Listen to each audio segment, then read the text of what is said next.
Welcome to the Entertainment Audio Show with Jordan and Lane. I'm Jordan. I'm Lane. Thank you for being here, and just a heads up, spoilers ahead. Uh, Yes. Possibly not for this first small section, Yeah, I'm gonna or try to not get mediocre. too in detail because I know one of the movies I'm gonna talk about here in a minute. You are interested in seeing. You haven't got a chance to see yet. Yeah. So I'm gonna try to avoid spoilers on that until at least after you see it, and then we can do a pretty in detailed talk on this. Which is Um, something we're actually doing today later with a movie as well. One we already yes. talked. Sorry, one we already Yeah. talked about. We're going into better detail. One that I'm mad at you about, but we'll get to that. uh, yeah. So I guess we'll go ahead and get these more smaller conversations out of the way real quick. Mhm. Uh, So some movies I've seen recently that you unfortunately haven't had a chance to see. Um, yeah, how should I start this? I want to start it this way. So in 2024, I've seen a handful of movies. Right, some of them. 1,473 movies later. No, I think I'm like 27 movies in this year. Uh, Gosh. just a few. Um, there are two movies that fall on the top of my favorite movies I've seen this year, and they all fall in a different kind of category that I group movies in personally. One of them, I think the best movie I've seen this year, watching it, is Dune Part 2. Really? As in, I was watching this movie, I loved the movie, but as I was watching it, I'm like, this is a masterpiece, piece of filmmaking. I have to ask something though. Yes, Now that you've brought up Dune 2, I fell asleep watching the first one. you are not alone. Okay.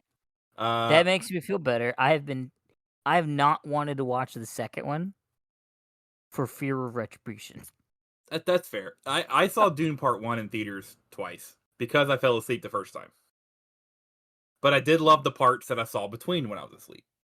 So I went back and watched it again to get that through. And just about everybody I've talked to said they fell asleep during Dune Part 1. Dune Part 2 is much better. Okay.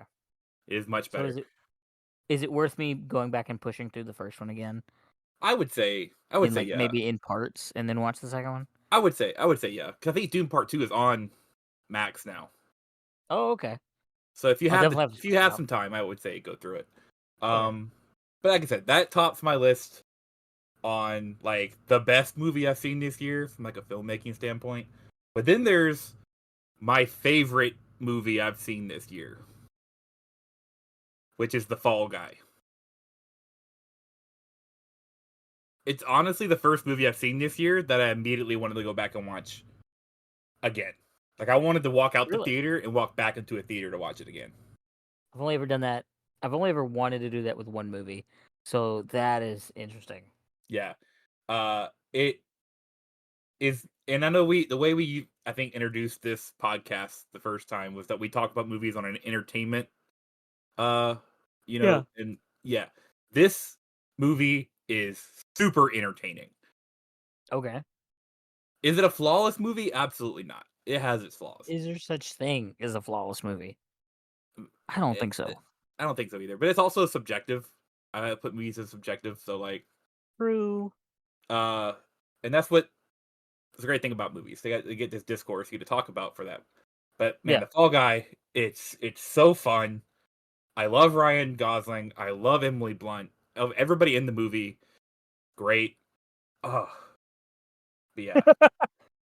I have not had a chance to see it a second time because, as we're going to talk about here in a moment, there's a lot of movies that I've wanted to see And life specifically in has this gotten last in the month, way. and life has gotten in the way. I haven't had time. Um, this specific instance we're going to talk about here in a second happened. So I wanted to make sure I got through these movies that I haven't seen yet before I go back and watch a second one. But I got to Okay. tell you, there are some movies that I actually may wait so I can watch Fall Guy again before it leaves theaters because it is a theater movie. Really? It is so good. Okay. I gotta check my local You know theater. what it's kind of like the general what it's about, right? I think so. Okay. Uh, if I recall correctly, it's a stuntman in a movie is basically told that he has to go find the star of the movie who has disappeared because he got in with some bad people. And he That is basically has to become the superhero or like the hero of the movie. that is the main half of the plot. Okay, well don't tell me the other half. Well, the other half is also in the ads, but it's more this kind of takes it over because it's like official like genre falls under like action romantic comedy. Oh, And they talk about that a little bit in interesting. the trailers. You can see that there's like a little bit of a thing with the two leads there, but man, it's so good. I would say if anybody has a chance to see it in theaters, please do because it is a theater movie. The bigger the crowd, the better, and which is something I don't say a lot. This is a movie. It's a fun movie to watch with a crowd because the humor hits, and when you see when like the whole crowd's laughing, it amplifies that sometimes. And the reveals are great when the crowd catches it at the same time. It's not going to have much of a crowd right now because bigger movies are coming out, which is going to start pulling crowds away. Uh, but if you have a Yeah. chance to see it in theaters, please do. If you don't, please still watch it when you have the chance. I Um, feel like you won't regret it. that's gonna be one that I'm gonna have to unfortunately wait. I just Yeah, looked up my local theater, and it's already out. But it's one of those like small 4-room theaters yeah, that's the thing. that Because Fall like Guy we didn't came even get out Ministry at all. of Uh, ungentlemanly warfare. yeah, that one. We didn't get that one. We didn't get the Star Wars, like the May 3rd Episode 1 being reintroduced. We Yeah, didn't get that one. Though, if I remember correctly, in like the mid 2000s, we did get the 3D release of it, which was weird. yeah. But I I don't think know. back then though, and I know that a lot of movies came out back then, but I feel like right now, especially starting in May, big movies come out almost every single week. Yeah. And that's what unfortunately what hurt the Fall Guy is right after Fall Guy came out, Kingdom of the Planet of the Apes came out, and Yeah, then that's in our theater. like If came out, and this weekend we had Furiosa come out and Garfield, and I think in a couple weeks we get Deadpool and Wolverine is sometime, yeah, that's in July, so that's a little bit further away. But there are still some big movies coming out in the next month, so unfortunately smaller theaters are going to start pushing the older movies out for the newer movies, which No. unfortunately from a business standpoint makes sense. But even like I said, if you can't see it in theaters, whenever you get a chance to watch it, either renting it on demand or when it comes to I think would be Peacock because it's a Universal movie. Uh, definitely do it. It is on demand right now already for rent, video on demand. But I might have to check that out. Because I yeah, it's know Ministry of Ungentlemanly Warfare is also out. hmm Um, trying to think, there was another one that came out recently that I mean came out on demand recently, but I can't think of it. uh, I know Godzilla X Kong is. Oh, yeah, It's still in theaters, but is also doing on demand too, which is the same way that the Fall Guy is right now, and to a yeah, smaller degree, Ungentlemanly Warfare. Um, I was actually supposed to see Godzilla X Kong last week, so I could talk about it yeah. today. Oh yeah, That did yeah. not happen. Oh, this is the goof. This is the Godzilla sized goof that I did this past week. And I will say, luckily, I am an AMC A list member, so this didn't cost me money. just Oh, thank goodness. I thought just it did. humiliation. Uh, Me and my brother were gonna go see Godzilla X Kong a few days ago, and the day before, I'm like, "Hey, I'll go ahead and book the tickets. We wanted 6:45, 6 o'clock showing, right?" And he was like, "Yeah, yeah, we'll do that." So I went and I booked a 6:45 show on what I thought was Tuesday. Fast forward to Tuesday, where my brother texts me. He's like, "You booked the tickets, right?" I'm like, "Yeah." They're not there. They're not. And he's like, "No." Also, I don't see a 6:45 show today. Where did you find that? And he's like, I was like, I don't know. It was there. He goes, wait a second. There's actually under past events a Godzilla x Kong for 6:45 yesterday that had a ticket. Oh no. So yeah, I accidentally booked the wrong day. That is unfortunately hilarious. It's pretty funny. And like I said, unfortunately, AMC A list, so it didn't cost me money, just humiliation. Unlike what happened today, that did cost me money. What happened today? This morning I had booked an early bird ticket at another theater down the road for Civil War, and Oh no. it was a 9:05 a.m. start. Well, there's your problem. Well, I usually, because of my like work sleeping schedule, I usually will like already be awake at like 7:30 to 8 o'clock ish. So I'm like, that'd be fine. I woke up at like 9:30, so I slept right through that, and fortunately, it was a ticket that I Well, I bought. mean, if you had like if you had like hurried, you might have caught like war and not just civil.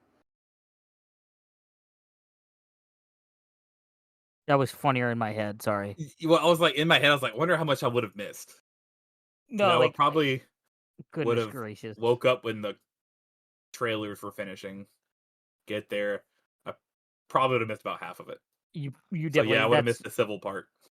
yeah. I'm sorry for those listening. If anybody actually is, I've had a week. I ended up in the ER Sunday morning at 2 a.m. Like not yesterday as of release, but this past Sunday as of recording today on the 25th. So I don't even know what date that was.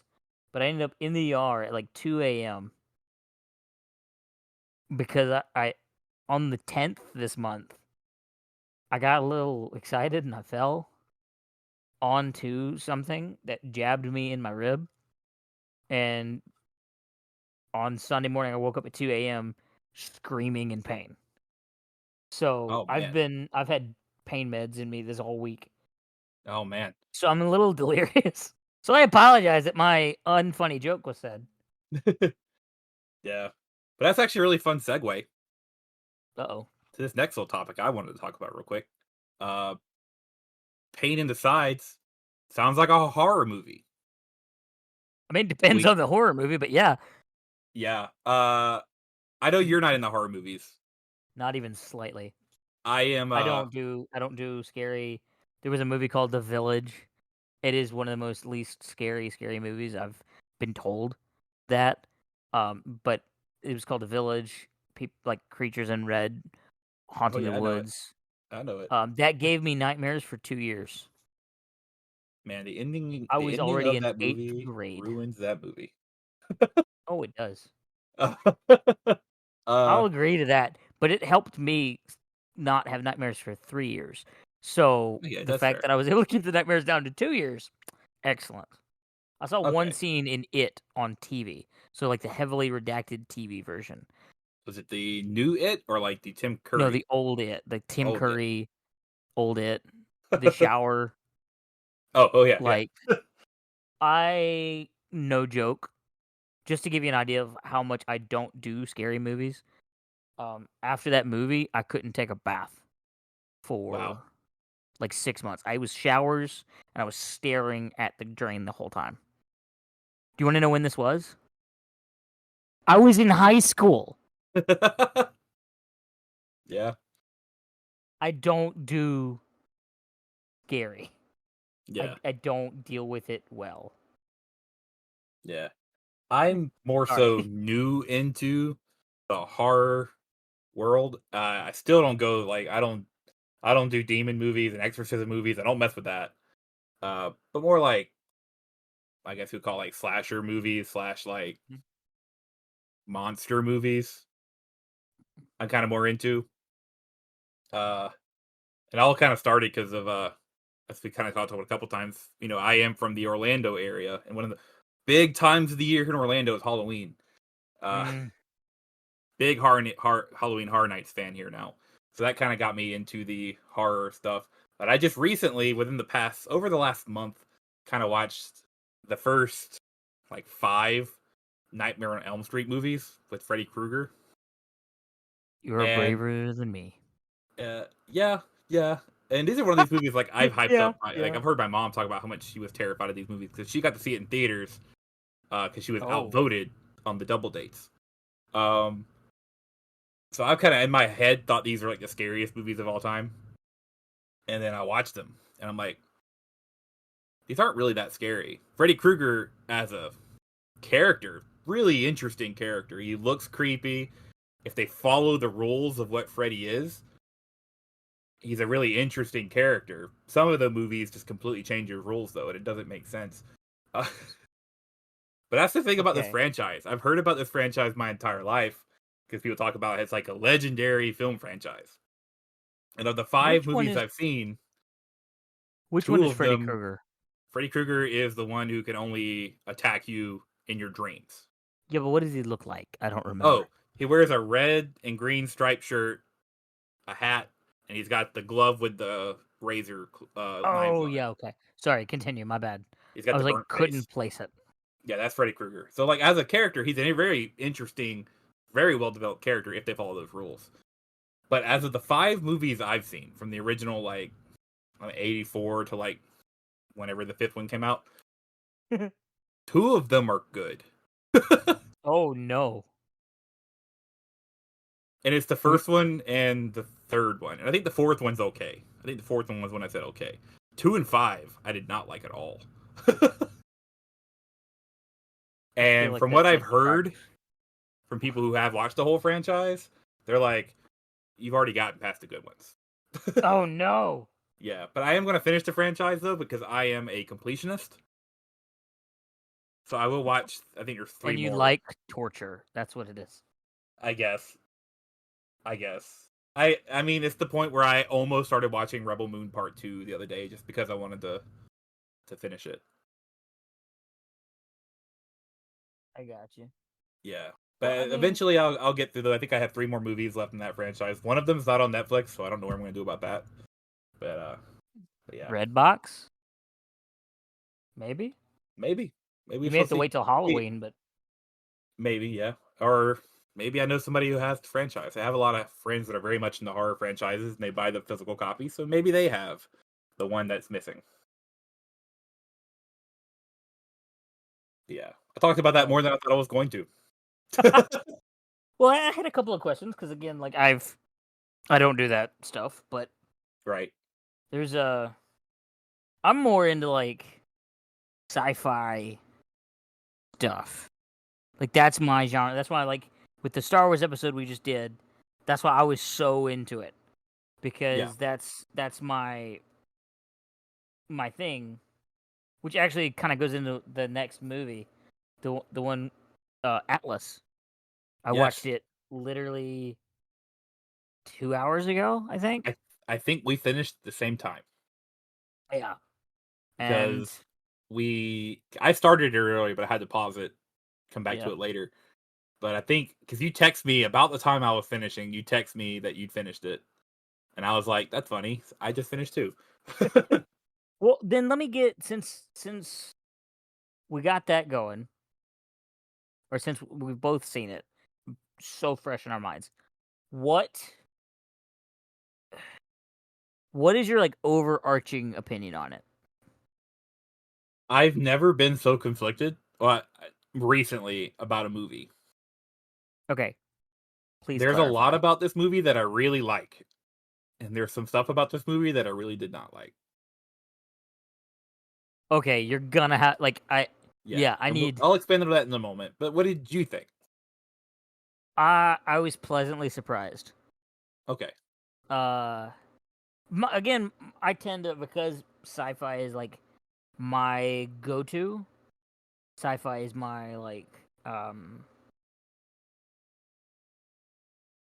is kind of the genre that I can put up with a lot more you're more forgiving. oddity. I'm a lot more forgiving when it comes to sci-fi because I'm like space. I feel like I'm that way with action movies, just as a general.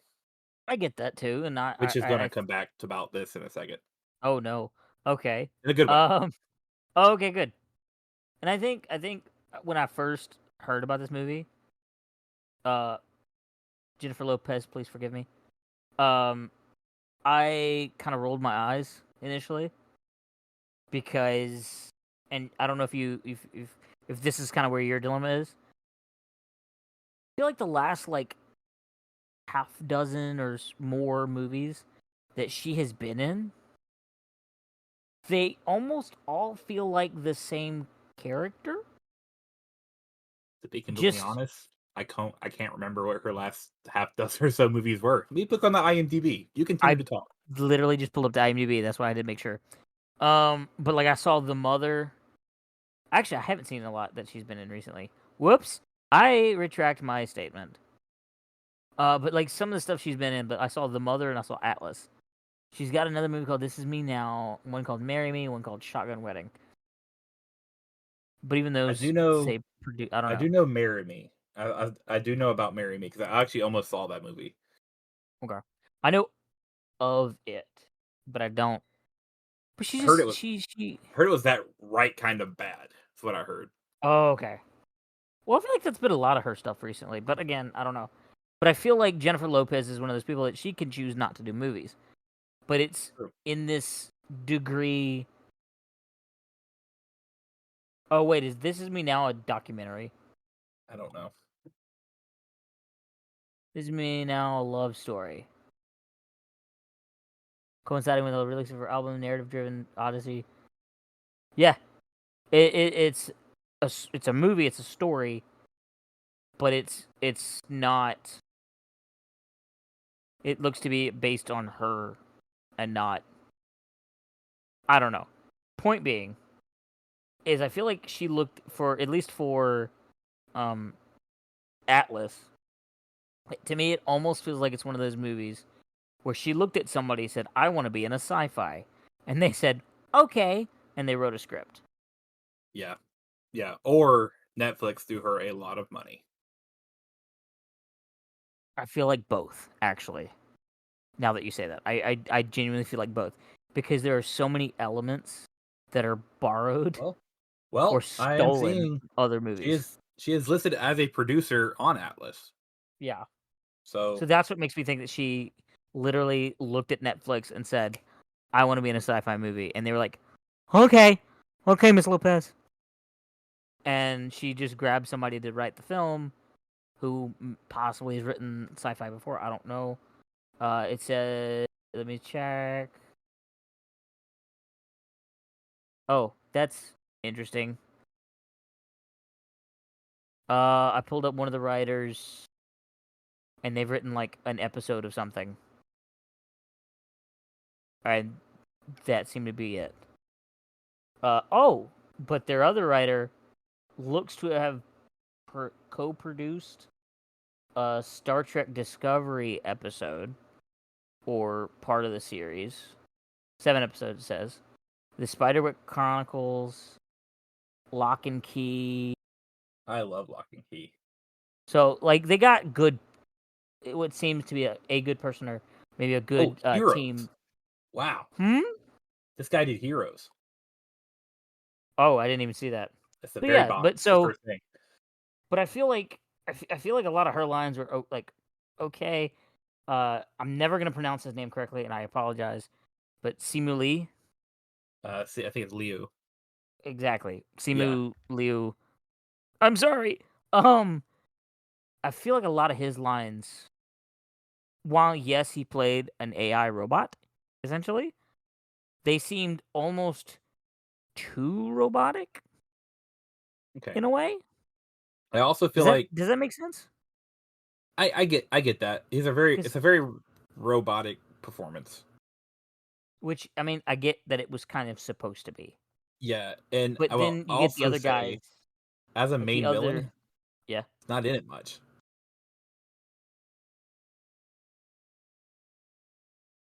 But see, that's what I'm wondering if that wasn't part of the point, Right. because even like Star Wars movies, the main Oh, villain yeah. is not in a bulk of the movie. That's true. That is true. So I can't really lean out of that or get out of that. But I think my biggest issue is with him specifically is that you have the other guy, um, that played Cassius or Casca, sorry, Abraham Yeah. Yeah. Papula. He played multiple versions of the same bot, but he showed more emotion through the three versions. And there was other issues that I had too. Like to me, that almost meant that there was backups of all of these all of these bots AIs. So why wasn't there a backup for Simu? And there could be, And they could have destroyed it, and they hundred could have percent. destroyed it, or could be something that comes back to around later. Potentially, they could do an Atlas too, They could have been setting or up an Atlas too. they could also very much potentially even bring in a new character and just continue. Ooh, that's actually not a bad idea. Bring in a new character that we got to care something about somehow, and then maybe just give Jennifer Lopez a cameo. But my biggest issue that I think with this movie is simply the the borrowing from other sci-fis. Because the Neuralink literally, yes, it's in reality as well as sci-fi at this point. But I saw that more as like the Pacific Rim esque linking, Mm-hmm. because they kept talking about how we become one to get like we are together, and then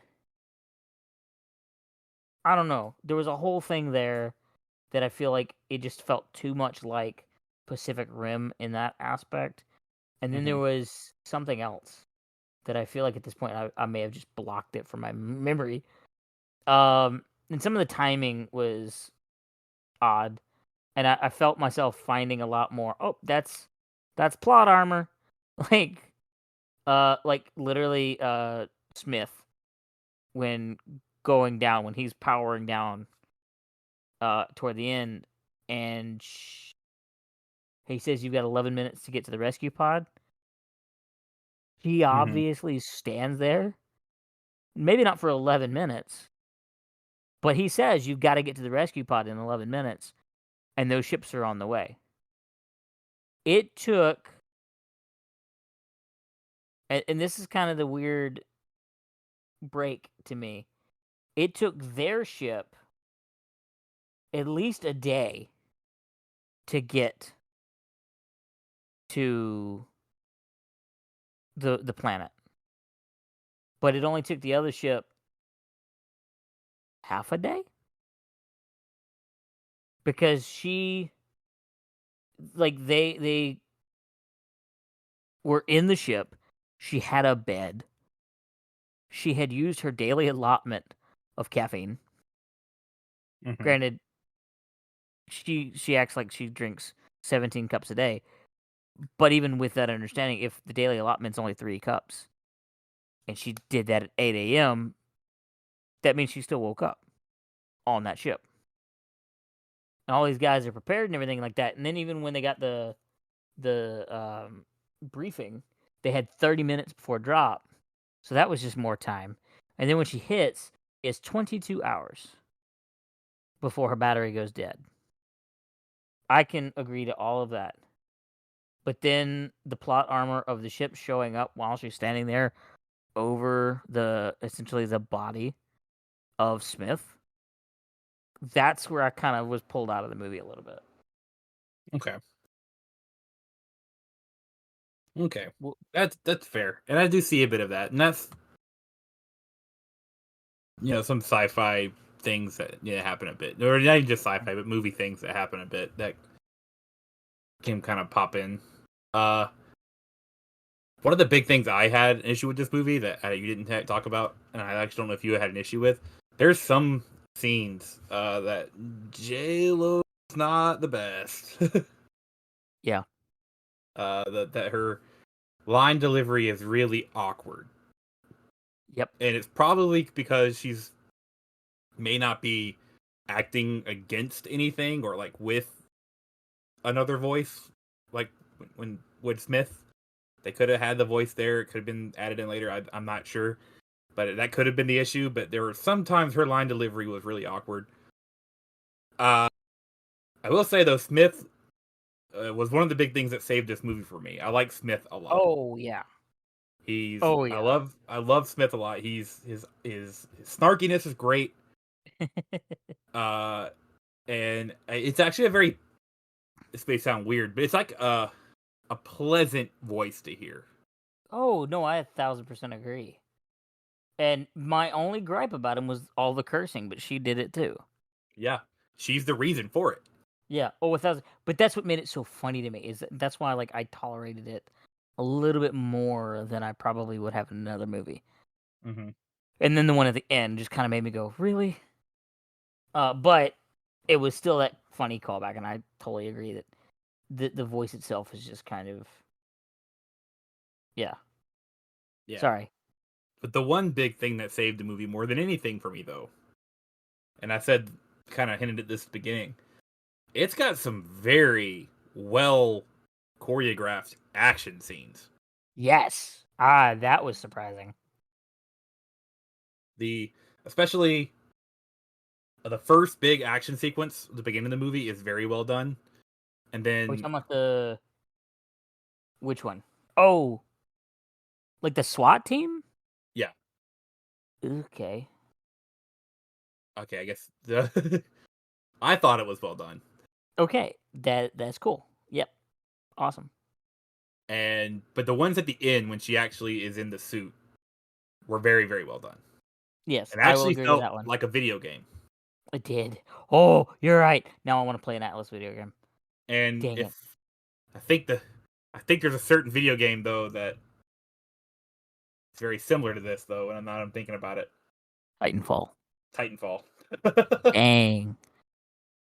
I didn't think about it until just now. I was like, oh wait, this is If only they not had done it exactly right. like Titanfall, but it in a video game type of gameplay, it would be essentially Mm-hmm. Titanfall. I agree. And that's the crazy thing about it. I will say that I actually that first I think because I went in with such an odd mentality to this movie because I was going in with the thought that oh this was Jennifer Lopez's first attempt into doing sci-fi. She just looked at somebody and said I want to do sci-fi and they said okay. And so I was already looking at it with a critical eye from the beginning. So that scene, the SWAT takedown scene bothered me. Mm-hmm. And as silly and stupid as it sounds, because I I was being very critical of this movie, but when they said, "Oh, it's been 28 years," and they start firing these guns, I got like it was really cool when they did like that initial. He went to like explode down the door, Mm-hmm. and the door just exploded outward because of something set up on the other side. I thought that's kind of cool. But then the whole like they're shooting him with these guns, and he's not. Nothing's happening. And in my head, I went, "You've had 28 years to develop weapons that could damage AI bots, and you didn't do it. Why?" Like, you see what I mean?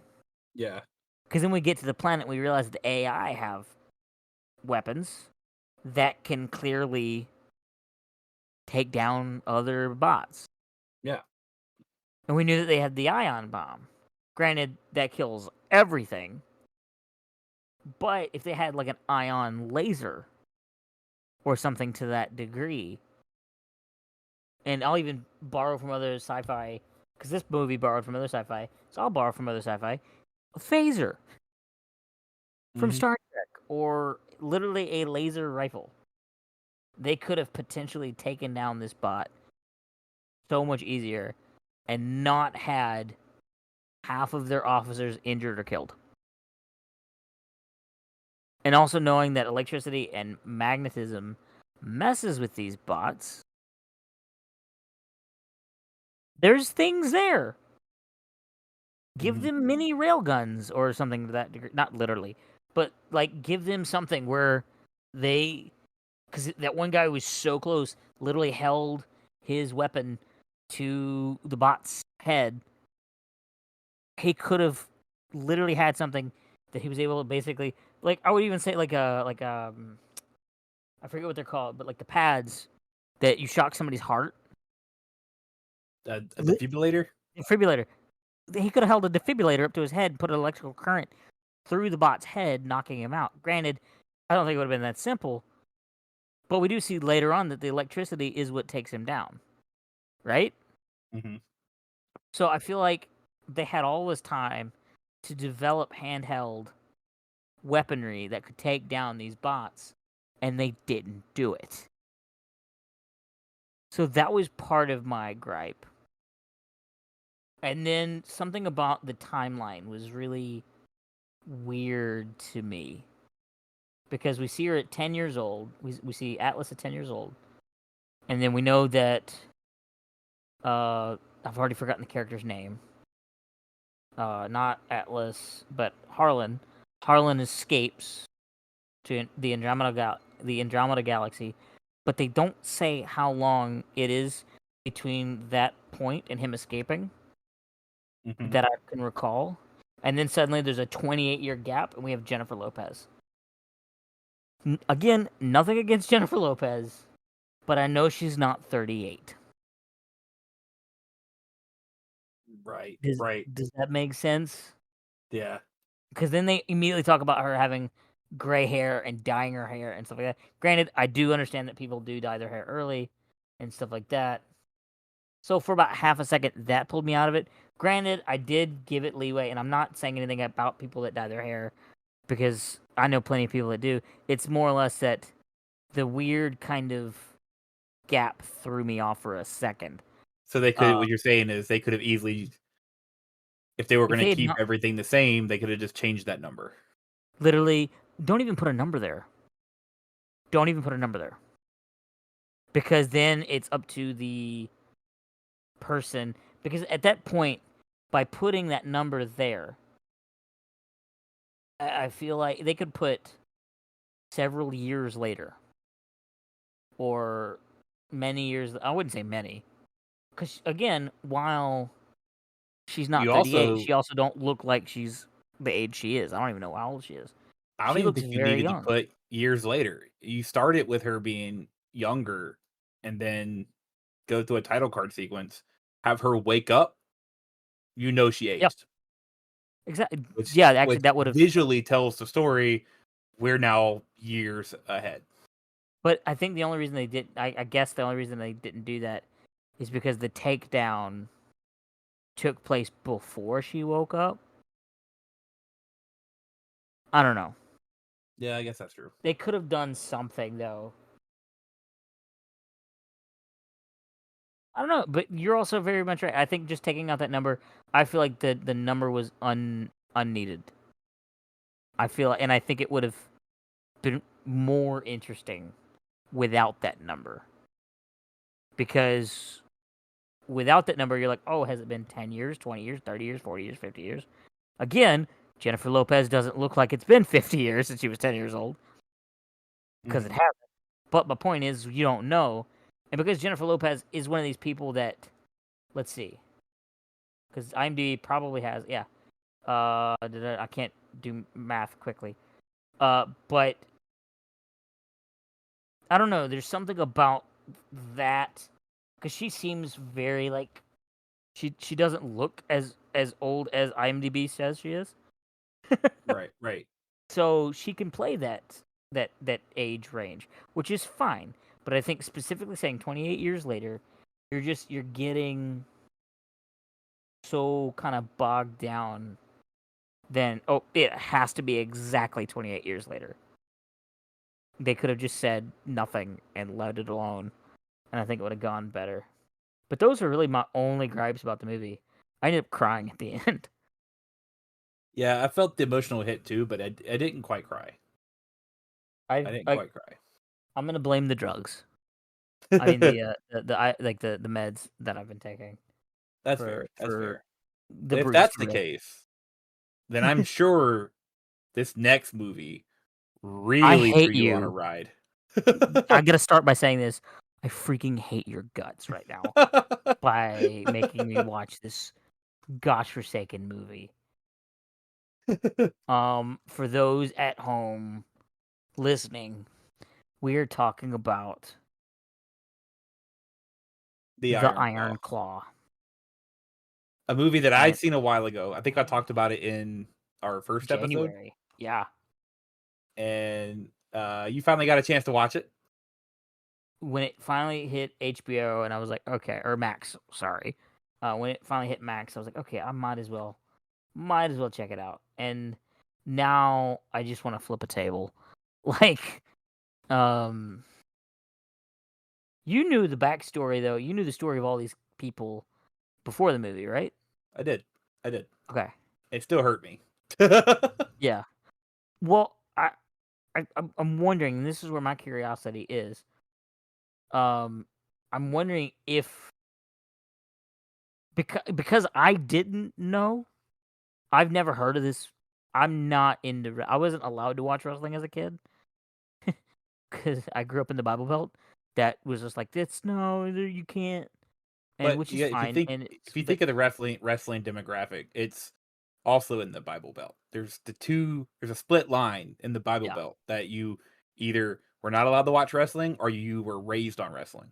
yes, and I was definitely in the not allowed because violence. Yeah. Um, Now, granted, this was long before I started watching wrestling because it takes place in the late '70s into the '80s, so I wasn't even a thought mhm. yet. So I'm not with that old. that, with that in mind, I hate you so much. But I have to say, some of the stuff I saw coming, even not knowing the actual story, Hmm. some of it I had no idea was coming. And I had to pause the movie at some point and go and do something else and come back. It's a Um, it's a brutal movie. I will say this: I did have one. I don't know if I don't know if you'd call it like a large gripe, but it is Hmm. a gripe that I have with the movie. Okay. But it comes with the territory of a movie being based on reality. Yes. And what it is the like entire first half of the movie is exposition. Hmm. And even up to the first well, technically second brother's death. I'm talking like the one that died in Japan because technically it's the second brother. Um but with that when he died in Japan, I feel like all the way up until that point was just information load like being Yeah. thrown at me. I also And think they do that in a way because it's about the halfway point, I it was, believe. yeah.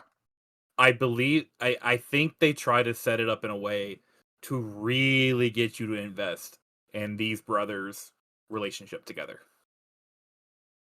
And it which is going to worked. make the last half of the movie hurt even that much more. I will say that it worked, but it maybe not as well as it could have I think it all because depends on your situation because I did watch it yeah, in theaters the first time I watched it, that's true. And because and I was able to pause it, that was probably part of my and issue too. being more of a wrestling fan, I feel like when they were doing the moments of when they were kind of explaining wrestling stuff, I got to kind of not have to think about that as much when it was Mhm. happening. And I'm kind of looking at that part of the movie instead of having to take in information, I got you. maybe. But yeah, I think that first half of the movie, it's literally it tells you about the family and their family's very interesting dynamic together between the brothers and their bond together, and then the bond or lack thereof of a bond with their parents to make the I rest of wanted it. this. Okay, sorry. Uh, we'll get to this part in a second, but yeah.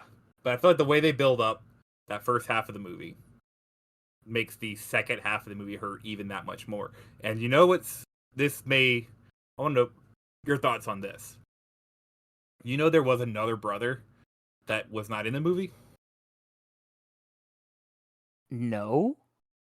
Yeah, there's another brother that his story, what happened to him, was so traumatic that they decided to leave him out of the Oh, movie because they hold figured it up. wouldn't get greenlit. Wait. Okay. Hold on. You're telling me that. Oh my gosh. Okay. Okay. You got to tell me that story now. Are Uh, we allowed to say it on the podcast? Or. Oh my gosh. Okay. so it's I wouldn't say it's more as that much more traumatic than what happened to all the other brothers, but it was another. I don't know if I should say this specific word on the podcast. Because I know a lot of times YouTube will Hey, not like this word, and TikTok doesn't text like me this that. word. He died the Te- same way that Carrie and Mike died. oh my gosh. And the Oh. writers of the movie figured that they probably should leave him out. There were early scripts that he was in, but they Mhm. figured they left him out because Having they don't think the 3. movie could withstand another traumatic death like that, and it probably wouldn't have gotten greenlit despite it being A24. So when it talks about the Von Erichs curse, it was yeah, It's even more terrible than yeah, what. yeah. But outside of that, what'd you think of the movie? I kept wanting to punch the dad and yell at the mom. Yeah, I recently, a few days ago, I put it on for my brother to watch. Um, and there's that moment at the end when when he's attacking his dad and Oh yeah. he's blaming him. My brother's like, I know I shouldn't say this, but do it. I feel like anybody that doesn't know the actual story probably was yelling at their TV because I think I was saying the same thing. Yeah, But I was also like, they can't do this. They can't do this. Are they gonna do this? and Oh my it's like gosh. it's a conflicting moment for me too because I'm in your like in your body because he's such a dislikable person, the dad. Oh, it does. Um, But that this when you're also. Sorry. like, do it, do it. He deserves it. But then you're on the same moment, you're like, Kevin doesn't need this. He doesn't need that on him as well. So when he actually lets off, I'm like, thank you. You should take a deep breath. Like, Thank oh boy, you, okay. thank you. The healing can begin. This is the whole. I can't. Boy. So I will say, I will say, uh, like, no, sorry. go ahead. You go first. Well, the thing that as much hatred that I have for the dad and the hatred that I have for the mom also lends into, and this is what's fascinating to me, this idea here that tells you how good. Oh, whoa, hold up. Sorry. How good these people are at acting. Yes. I was not prepared for that. I think I even messaged you in the movie when I was watching it about Zac Efron Mm-hmm. because after his incident that he had to have his jaw basically, if I remember correctly, he had to have his jaw put back together, and the muscles just did something different. Um, that kind of pulled me out of it at the beginning, but then as I got like more comfortable with the movie, I kind of lost track of that, and I started seeing him as that character, which is good, Yeah. which is fantastic. But then I started seeing Jeremy Allen White as Carrie. I started seeing David as Harris. But granted, at the same time, I was trying to Yeah. also place where I knew Harris Dickinson from. and I'll click on his IMDb in a second. And just Holt McCallany and Maura Tierney, Mm-hmm. the fact that I hated them as much as I did, to me, now that I'm like looking back, oh, they did real well in those roles. Like that's kind of insane. Yeah, Um, and I think there's a character that gets overlooked a lot in this, and I kind of overlooked it my first time watching, but I watched it with my brother. I'm like, wow, this character actually went through a very rough roller coaster of a story arc herself, and that was um Lily James's character, whose name is escaping me at the second. Pam. Pam. Yes, sorry. Yes, thank you, Pam. I have the IMDb open. Yeah. Okay. There you go. I was like, I can't. I'm just like, I just watched this movie. I know her name. Uh, but Pam goes on a roller coaster through this movie. Oh my! And they barely touch on it too. Like, Yeah, for real. oh And my gosh. it is very much like underneath the layer of everything that's going on. That so like I said, the first time I watched it, you're really focused on Kevin and Zach Efron. Their Hmm. story. They're dealing with all this, but at the same time, Pam has to as well. And I feel like it's such a subtle but such a well done way of doing that. Oh yeah. And when that moment when she tells him that she has to leave, I'm like, girl, I don't blame you. It was, oh, I'm like the emotions are coming back. Sorry. Yeah, yeah, yeah. This is one of those Uh, movies that if you think about it too hard, you start well, remembering your emotions, and it makes me so so okay. when I watched it again in theaters, I did tear up a good bit when I watched it with my brother the second time. But in theaters, I was the only person in that theater Really? when I watched it because it was like towards the end of its run. So I Oh, was the okay. only person in that theater. It was like early afternoon, so it was just me. So I was very much sucked into this movie, and so my emotions did they let out a little more than they probably would have if there was a bigger audience. Uh, but I did tear up quite a bit throughout the movie. But the point that I lost it was the very end when he's crying watching his sons play together, and they ask Yeah. him why he's sad and why he's crying. It says it's because I used to be a brother, and I was like, oh no, and I broke. I was fine until the sons said, "Will be your brother, Dad." Yeah, yep. Then that hit me. Yeah, and That's when I lost it. Oh, okay. Hmm. Hmm.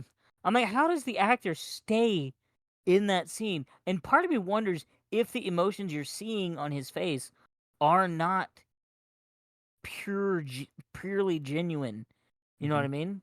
yeah, Because if he understands, and that's why, like, when you watch a lot of movies like we do, sometimes you can tell when it's actual emotion versus acting emotion.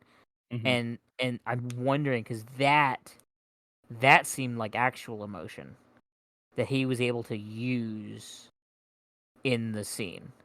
I really want to know how many times they had to record that scene. yeah, yeah, Like, and I need to see a making of. yeah. But yeah, that scene there. There's a few more. The whole movie, honestly, especially from like I guess like the probably the quarter mark on. Uh, Zac Efron's bringing it. But when things Oh, really start to get 1,000%. serious and he starts to change himself, uh, there's a scene. I think it was right after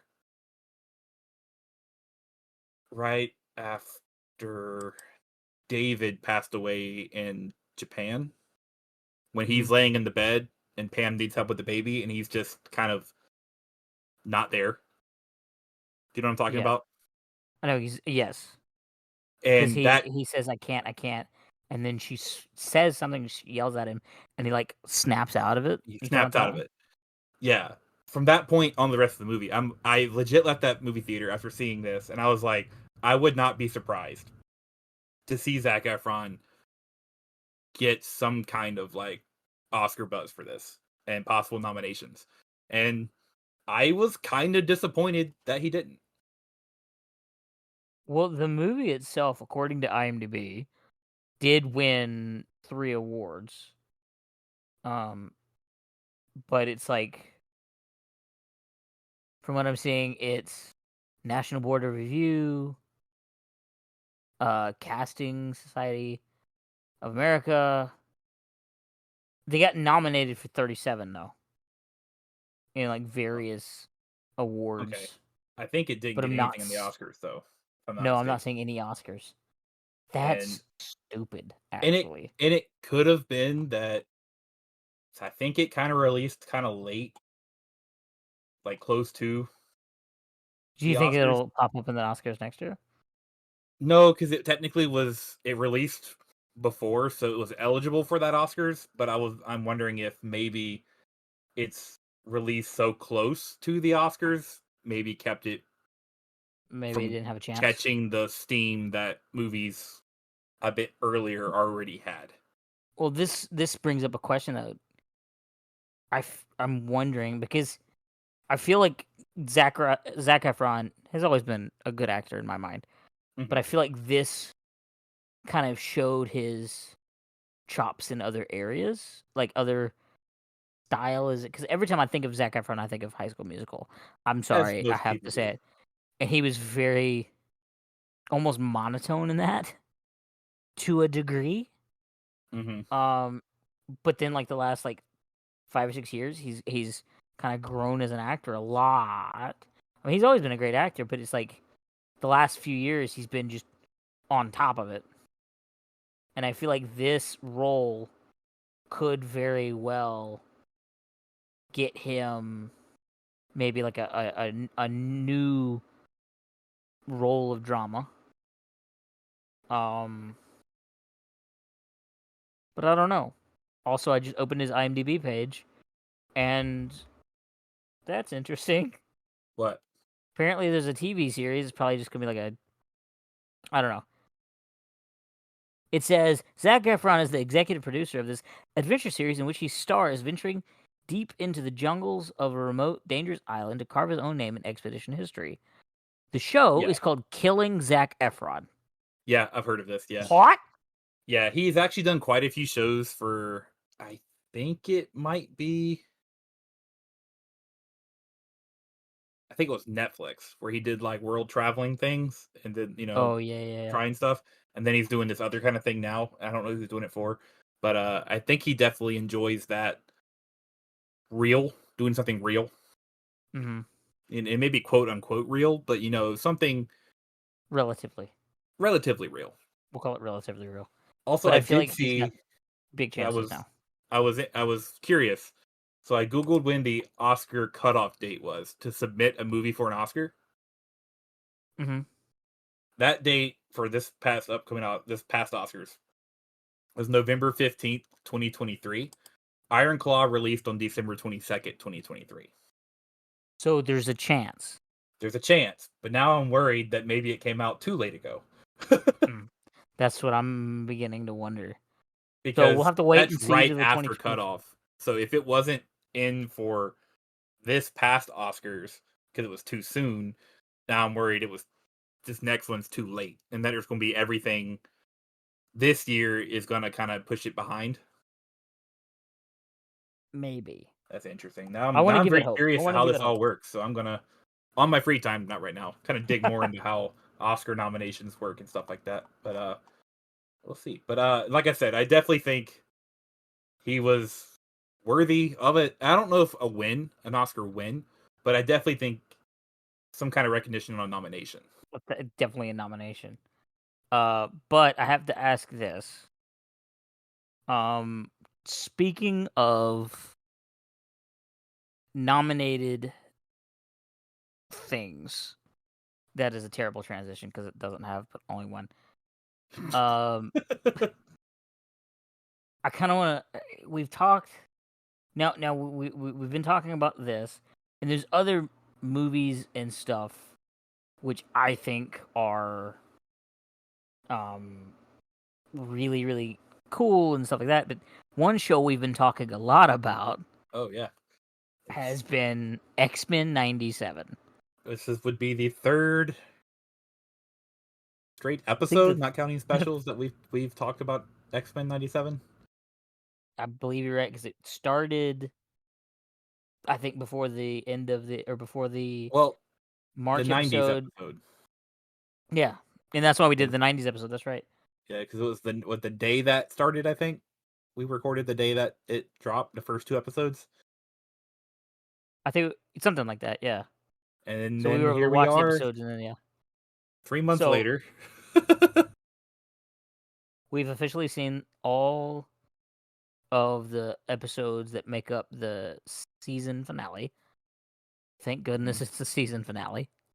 I don't think I I could don't know. handle the I series. woke up this past Wednesday and I was like, "Oh no, no more new X-Men." Like that's what I'm saying is I don't think I could handle it not coming back. Yeah, So I'm hoping its popularity is high.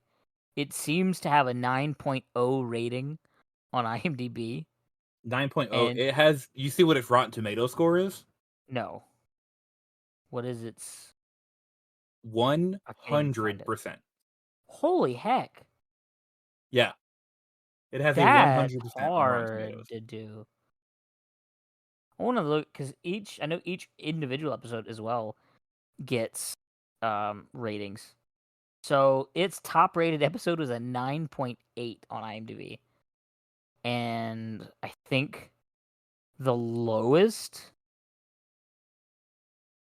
seems to be 7.1. Well, it looks like now that I'm looking, it has dropped to a 99%. Oh my gosh, how dare they? But here's the thing. Here's what's like getting me right now. Do you know what episode has the 7.1? I'm gonna guess Motendo slash Life Death Part One. Yes, that is correct. And Because I like I feel did like say, that it's was the one because of the episode Nintendo. in our talk. I think last month, our the one episode that I had a slight little issue with, and that was really an issue, was that episode. Hmm. Every other one is, I think, and then Life Death Part 2 has 7.9. So it's interesting to see that both life deaths are below 8. Everything else, I think the lowest one after that is an 8.3. And I'm that was the first wondering. episode.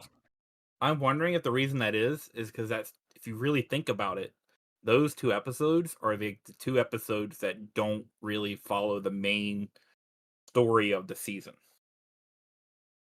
The That's main plot, true. they're very important plots for the thing, especially when it comes for Storm and the development she has with losing her powers, finding getting her powers back, like all of that is very important, but it's technically not part of the main story.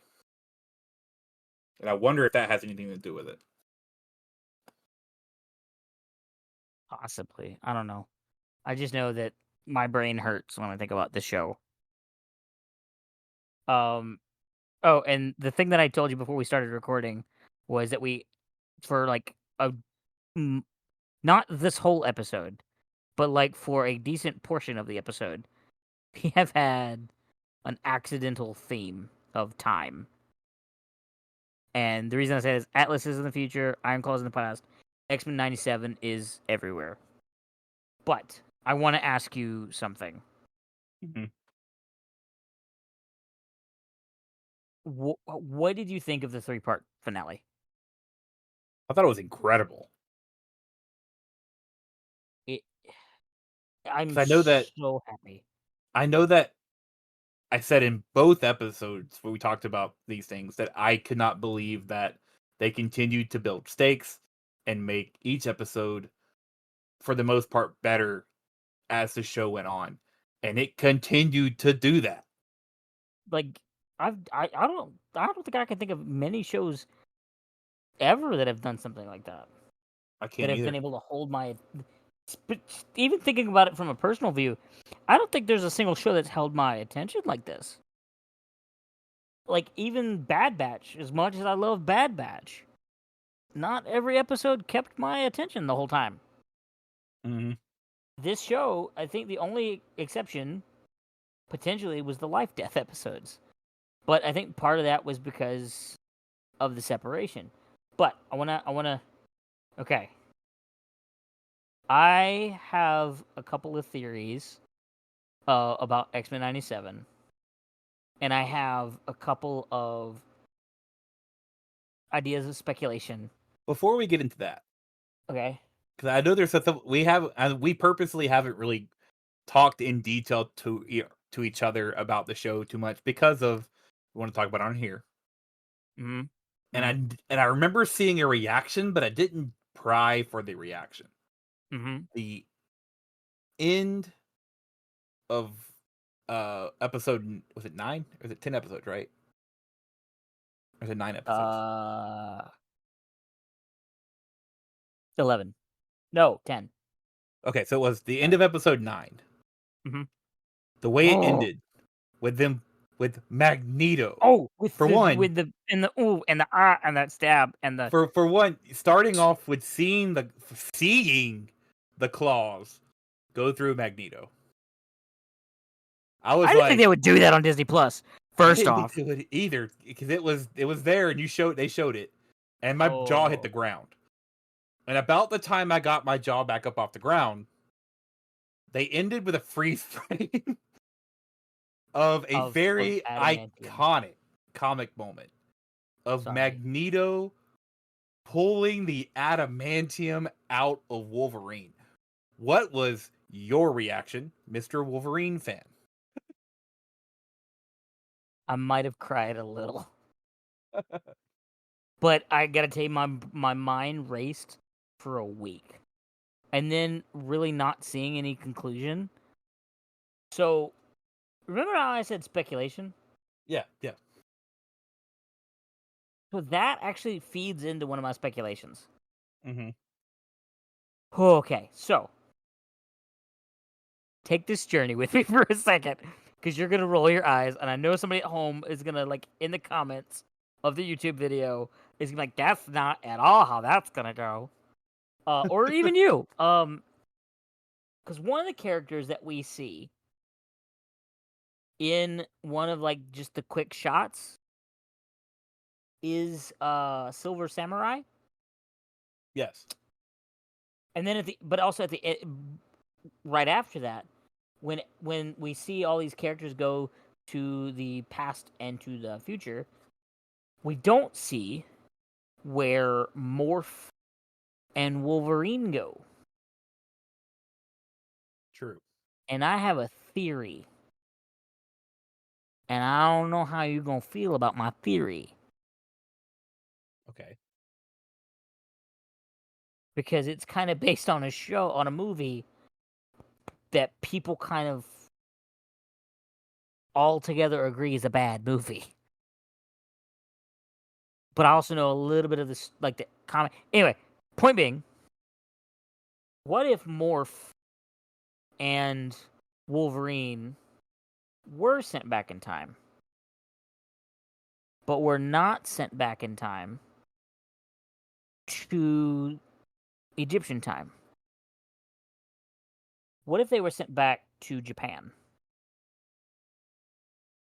It's simply like in the 1800s, where they meet a guy that's dying, and he's trying to live longer, and he finds adamantium, and Wolverine teaches him how to use it, and he builds the Silver Samurai suit, and that gets passed down generations. And in that, we also learn that is how, because I think it was Trask or whoever gave Wolverine the initial adamantium like injections. I don't know if Well, it was what it was in the show, but Stryker does it Striker, sorry. in the comics and stuff. But I can't remember if they Mm. ever talked about who does it in the show. Well, then my point is because something that you had mentioned that one of the writers for the show was tweeting out homework. Yeah, yeah. And do you remember what the homework was for that last episode? It's a Star Trek episode, wasn't it? Yes, it was a Star Trek Next Generation episode.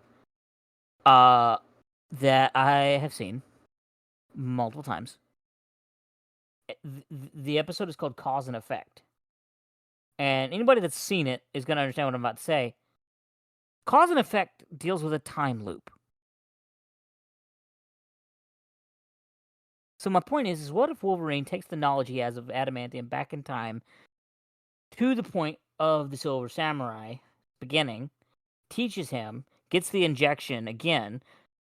There's notes that are then found later by Stryker, who gives it to Wolverine in the future, Oh, creating a so time essentially, loop, Wolverine is the cause of Wolverine's problems. he's a snake eating its own tail, Exactly.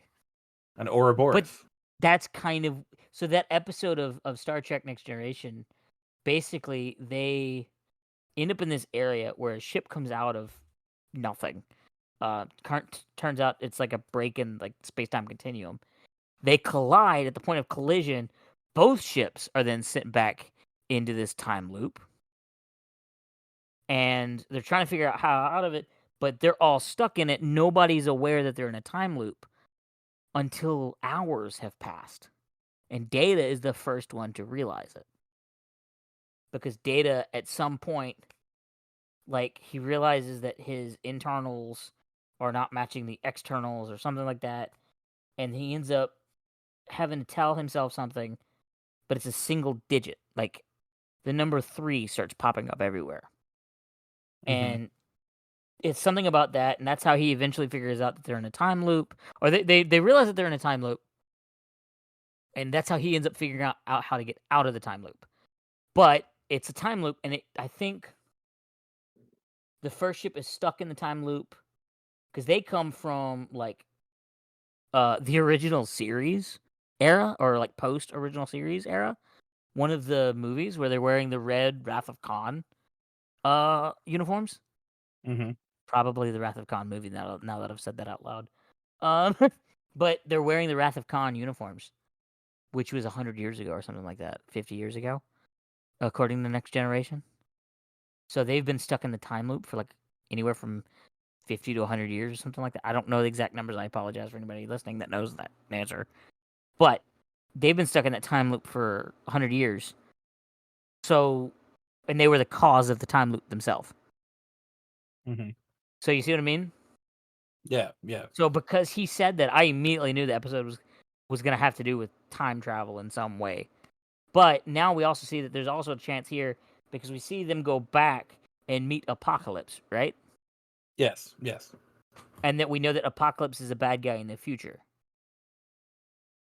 So I think that's also going to be a time loop thing as well. But So I think we also have a to the group that went to the future, because that gets really loopy. Because was it Scott and was it this Scott and Jean that went to the future? Was there anybody else with them? I think it was Scott Jean in the third. No, it was just Scott and Jean because they were standing there and then Cable walked out or Yeah, yeah. Young Nate, young Nate, young he Nathan. walked out.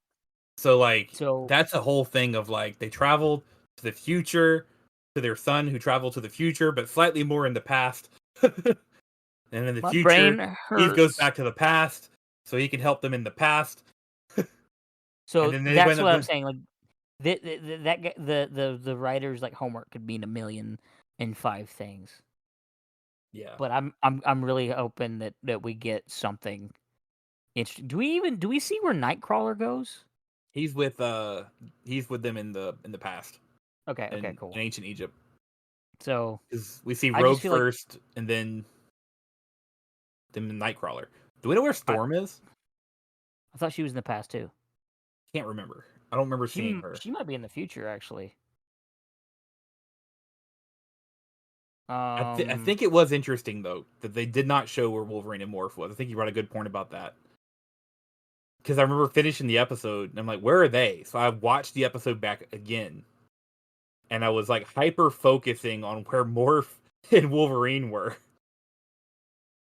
So I'm like, did they get off oh, of I Asteroid think M with the Blackbird?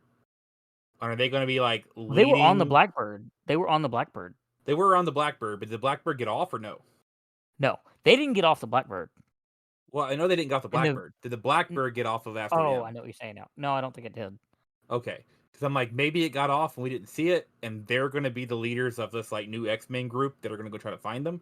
But I don't know. I can't remember what. Wolf. Wait, the wait a second. 1 second. Because there's a board that Forge is looking at the end Yeah. that was Wolverine on that board? Oh, I know what you're talking about. I don't know. So I know it showed people that were missing, presumed dead, and like off world. I also think it was interesting that Quicksilver and Scarlet Witch were off world because that's actually an important thing that happens in the comics. Okay, Um, so this actually and there's something I want to bring up the board again in a minute. So continue your thought, but I want to bring up something about the board and about some of the cameos that were in that episode. yeah. Was Wolverine on that board? We'll have to double check that Yeah, I can find just a picture. because I feel like he was, but I don't remember right offhand. But now that we've mentioned the board, and because you said Scarlet Witch and Quicksilver were off world, Yeah, it says off world. so it's mentioned. So we now know that this has mentioned um it outside of the X-Men. We have seen Cap, we have seen Iron Man, we've seen Doctor Strange, we've seen Spider-Man, we have seen uh Daredevil, we've seen Cloak and Dagger. We've actually seen the Hulk technically We know he in a exists previous we know he exists. because also General Because Ross talks about Hulk. yes. Um and so with that all in mind, there is potential here to do something that I think would be amazing and hilarious at the same time. Okay? Also, before you go, that Storm was My not bad. in any of the past and future. We don't know where she is. Oh. So she might have ended up with Wolverine She might be with and Morph. Wolverine. She could be in either one. Just What not about shown Beast? yet. Beast was he was up there too, wasn't he? I feel like he was in the future though. He was because he I said, "Oh don't. dear." No, he went to the past. Remember, because he Oh, saw okay. Apocalypse. He had the oh dear. That's right. That's right. Um, somebody's gotta have a picture of that board. Well, we can find it. I can tell you that. Oh, One of here we us go. I will found it. find it soon. Of course. Yep. Message it to me so I can see it, please. Yeah, yeah. It took me to an article. I don't want an article. I want the Oh picture. no. Okay. So Wolverine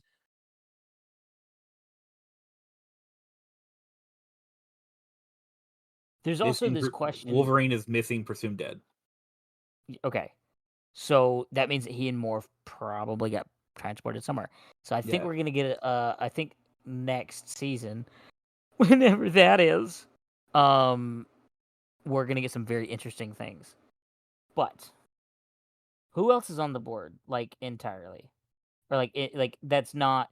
Are there any other mentions on the board of being off world or unaccounted for? Um, Uh, let me pull up on so my phone so because I can see it a little better. um, the reason I ask is, wait, am I stupid? Okay. So here we go. So missing, presumed dead. These are the people that are missing, presumed dead. Cyclops, Jean Grey, Storm, Beast, Magneto, Nightcrawler, Professor X, Morph, Rogue, Wolverine, and interestingly enough, Archangel. True. Oh, frick! Sorry, just realized that. Okay, And never I've dawned actually on me found that he became Archangel. Literally It saw happened the in the original wings. series.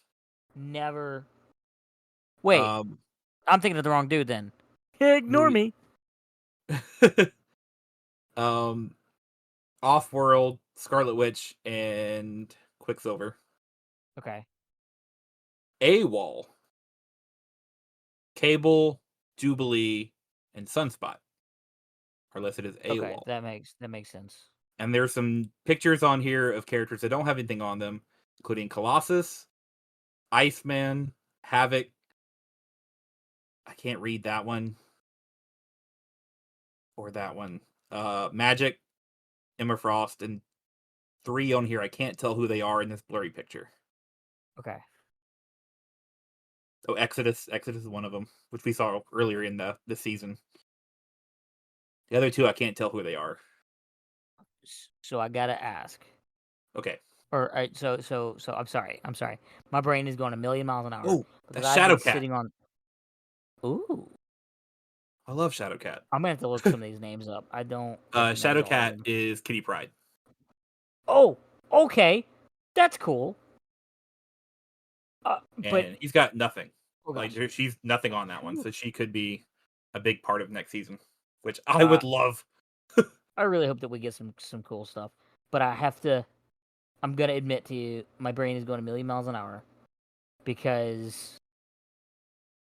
Okay, I've been sitting on an idea for literally the last 2 weeks, or however long it's been since the last episode. Because the show is called X-Men 97, right? Hmm. Because it takes place in 1997, right? Yes. What if that's not what the 97 stands for? Explain. There is a huge potential here. Now, granted, it originally, yes, I wholeheartedly say that's what it stands for. But they have potential to do something both hilarious and fantastic right now. This show is part of the Marvel's multiverse, correct? Yes. Yes.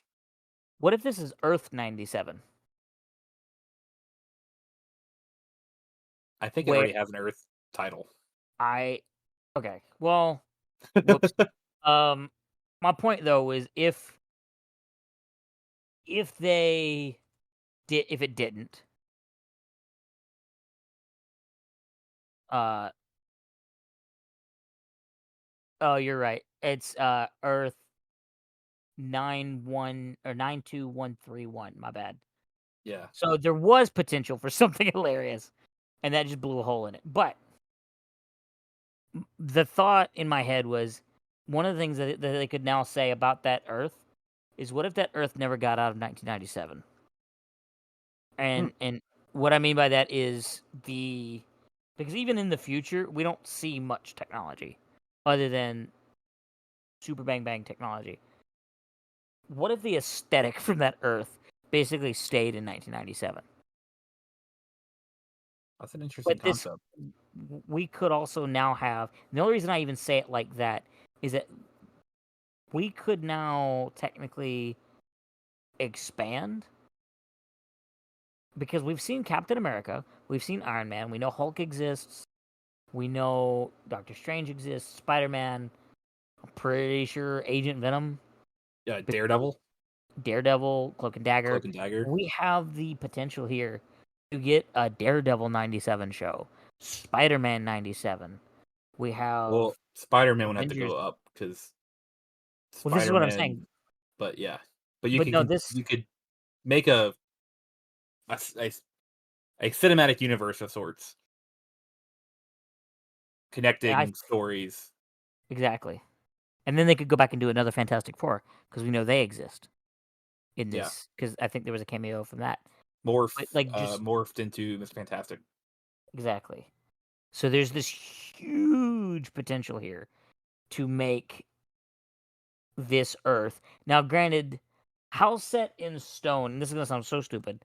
How set in stone do you think that Earth number is? Like, is that Probably about a set of stone is the MCU one, Okay. which has Well, two that people have been fighting over for years. because they've never have they ever officially said what the MCU Earth is?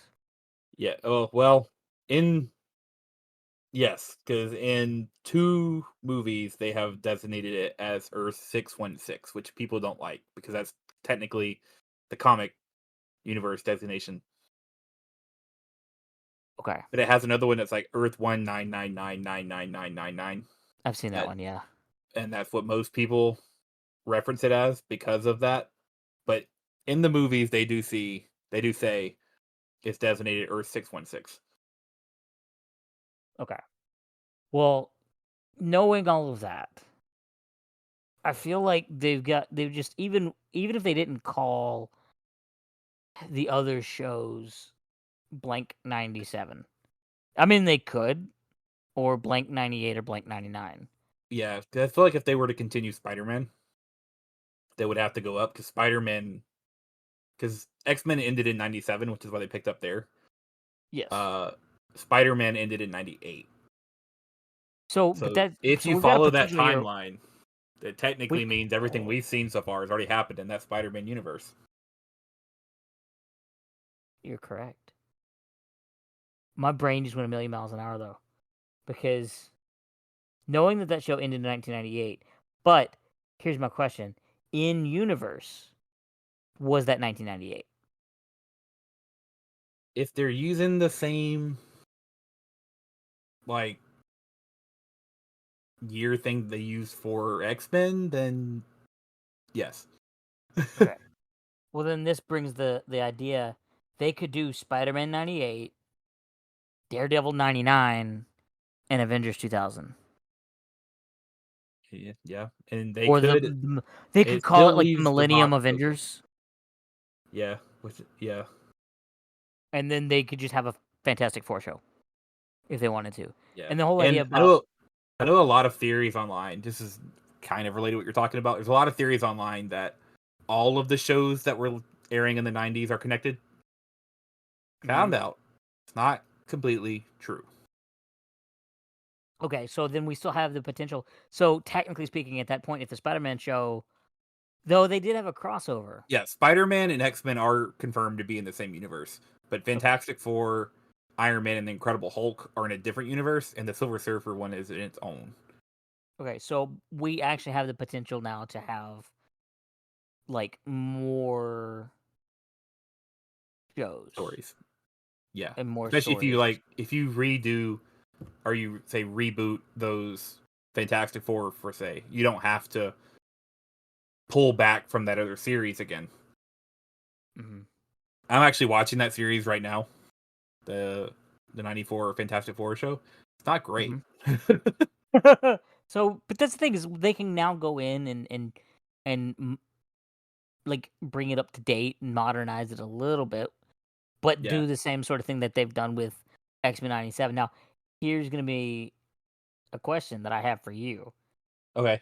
The story itself, because the show is literally called X-Men 97. I feel there's a great potential that next season it's not called X-Men 97. It's just called X-Men. Uh, But the only reason I even say that is because technically speaking, only Forge is left in 1997. this is true, but and it may change for the actual like title card on the show, Mhm. but per the thing, I think they're going to keep it 97 so they can just put season 2 True. under that. Oh, no, no, no, I'm not talking about, like, changing it on Disney Plus specifically. I'm just talking about Like changing well, I mean, like they've done it before, though, during with like the something opening else. credits. Like, change it in opening credits, um, and technically it's still called X-Men 97, but, the part of my issue is if they continue to just straight up calling it X-Men 97, the whole thing is that they technically have to keep up with the time travel stuff because there's some weird stuff there because if they accidentally go into 1998, what do they do? Technically, they've pigeonholed themselves into only being in 1997. So Yeah. unless they open up that name and call it X-Men 90s or the 90s X-Men or something, or like next season, maybe they call next season X-Men 98 or two, like the third season X-Men 98. Maybe it's still called X-Men 97, but on the title card it literally crosses out the 97, or a 8 flops over on top of the 7. Something silly. I feel like wouldn't, or something that would fit. I don't know. See, that's the thing is, I don't write this show. I don't know, but I also know that they definitely plan years down the road. Oh yeah. So I wouldn't put it I know past that them. they're. I know they're currently in production of season 3. The voice actor or for Rogue has finished recording season 2. Okay. Well, that's awesome. Yeah. So I think we potentially could get this by the end of the year, if not the Yeah. beginning of next year. Because I know the guy who is over Marvel Animation did say, "What if season 3 comes will be airing before X-Men 97 season 2?" So there's a potential we could get maybe What If into the summer. Maybe we get X-Men at the end of the year. But I don't think we'll have to wait as long for X-Men 97 as we originally would have under other circumstances. Okay. It sounds like they were like so happy with it to begin with, they went ahead and greenlit season 2 long before they even aired season 1, which is Which doesn't they had happen much every right, anymore. but I'm so glad that they did, because they saw it coming. The moment they announced it, everything went insane. It's number 14. I'm assuming out of TV shows on IMDb right now, and it went down only 2 places recently. So like that's the fact that it's been like 2 weeks since the last episode aired.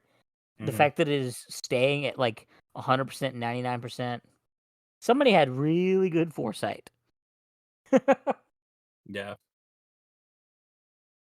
Goodness gracious. But let me ask this, and this will be kind of my last question about this. Now that we've seen the entirety of the first season, Hmm. who's your favorite character In the show, in this show specifically? And which of their costumes is your favorite? mm. Two very Favorite deep questions. costume, Give me a the favorite one that costume, made and then me give me most excited when I saw it yeah. was brown suit Wolverine. Yep. Mm-hmm. I was really, really hoping you were going to say that one. Yeah, I wouldn't say Wolverine's my favorite character in this show No, because he really doesn't do a whole lot, and that's not a terrible bad. That's not a bad thing. I'm kind of glad Um, that he took a back seat, but yeah, I I'm am really too. hoping that because he took a back seat this season, he gets an entire arc next Yeah, season. yeah, That's why I because want it. him and Morph to go to like feudal Japan Mm, or um, something to that degree. favorite character. See, I'm having the juggle because I have my pre-biases of these characters, so I'm having to like juggle that Okay. because Yeah, I get that. Nightcrawler has been my favorite X-Men forever. Hmm. But I feel like he doesn't do enough to warrant being favorite character in this show, despite having some really impactful scenes in this show and an incredible fight scene. Couple incredible Oh fight yeah. scenes. But see, that's where I kind of have this moment where I'm gonna disagree with you here, because I feel like he does have. If you want to say Nightcrawler, by all means, please do, because he's definitely in my list of like top 3. And this is true, and I'm not saying he's bad in this show, No, I didn't think that. No. but there are other characters that impacted me more. One of which, because I've always said my two favorite X-Men have always been Nightcrawler and Gambit. And Good Gambit is choices. incredible in this show. Oh yeah, but he just makes me want southern fried catfish This is true. and Also, beignets. That's speaking of and Gambit, much. small little tidbit to the end credit scene at the end of the season. Mm-hmm. If Apocalypse is supposed to be like the biggest, bad, most evil X-Men villain, right? Uh-huh. Is he really that bad if he's given us our boy Gambit back? Depends on how he gives us Gambit back. Because I this was a think thought that I had. What if he's one of the four horsemen? I think he is. I think he's going to be because because they put the emphasis on Apocalypse and Death because one of the horsemen is Death. So I think he's going to bring him back as Death, which is going to wreck me for like most of that season. But there's the potential that's how we get him back. So I'm gonna ask a very stupid question for a second. What are the four horsemen? Like, Oh, like I know Death is one of them. Do you remember what the yeah. other three are? Uh, Usually yes. Now that I've uh, asked, it's like I can't spell. I'm seeing it's if it I follows should know this. biblical, it's gonna be conquest, war, famine, and death. It's uh, Apocalypse Horsemen's are famine, pestilence, death, and what's the fourth one?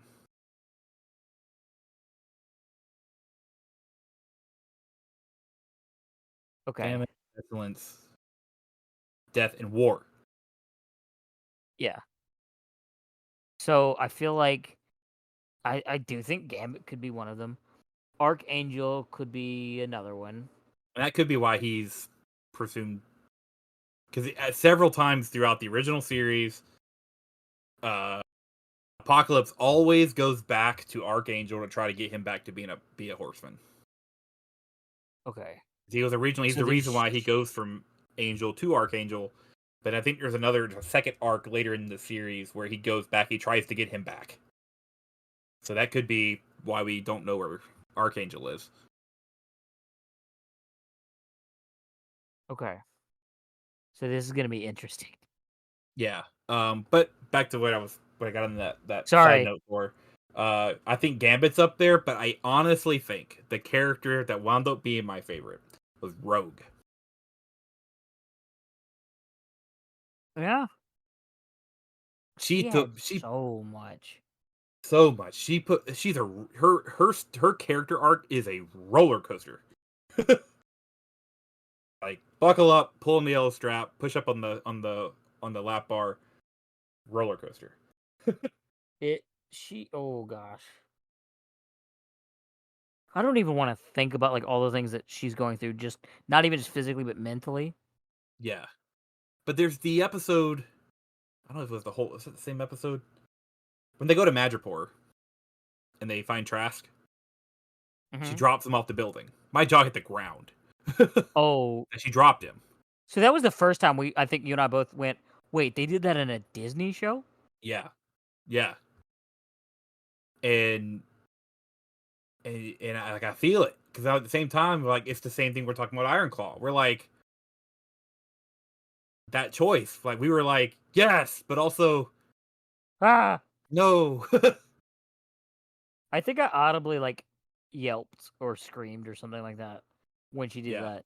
And and and this is gonna sound so stupid, but there's a thing that I do if I'm at home laying on the couch watching a movie or a show. There is Hmm. something that I do that tells me if it's gonna be a good movie or not, or if I think it's a good movie or not. And it's so stupid. Um, I raise my hand. Hmm. I literally like that. Just I don't know if especially if I'm laying down. It more or less it happens more often when I'm like horizontal, laying watching TV. But I'll just stick my hand up in the air in like a fist pump sort of thing, and then my arm just kind of stays there. You know what I'm talking about? Yeah, I know what you're talking about. I feel like every kid has done it at some point. Every kid did it, even like every adult's done it at some point in their life. But you eventually just kind of grow out of it. If I'm watching a good show or movie, I do it, and it will stay up for 10 minutes before I realize it, or it'll either stay up and for 10 minutes before I realize it, or I will be fully aware that it's up and cannot break my mental grasp on what I'm watching to lower my hand. It it Hmm. it doesn't hurt. It doesn't do. It just is there, and I'm like, that's when I know it's a good movie. And I think this has been the show that I raised my arm 4 or 5 separate times in 4 or 5 separate episodes, and Rogue's arc was one of them. Yeah, yeah. There's a moment, Goodness wasn't it? gracious. I think it was in. I can't remember exactly which episode it was in, but there's the moment where Nightcrawler finds her, and they just have that moment, and she breaks down, and then it zooms out, and the team's behind her. W- would that have been in the episode where she dropped it? I can't remember. I don't think it was. Maybe it was. I feel like I'm looking at this show, and I feel like all the episodes are blending together into one cohesive story. Which that's interesting because yes, part of me is like, is that a good thing or is that a bad thing? I think it's a good thing, and a because like, and I can see certain episodes that are they're staying their own, like Life, Death, and Motendo. Like I know they're on their own, but I feel like when I think about the main story, I can't exactly remember where everything happened Hmm. and which Bright Eyes is kind of episode the it one that was. like Bright Eyes is the one that to me sticks out, and that's the one with Rogue.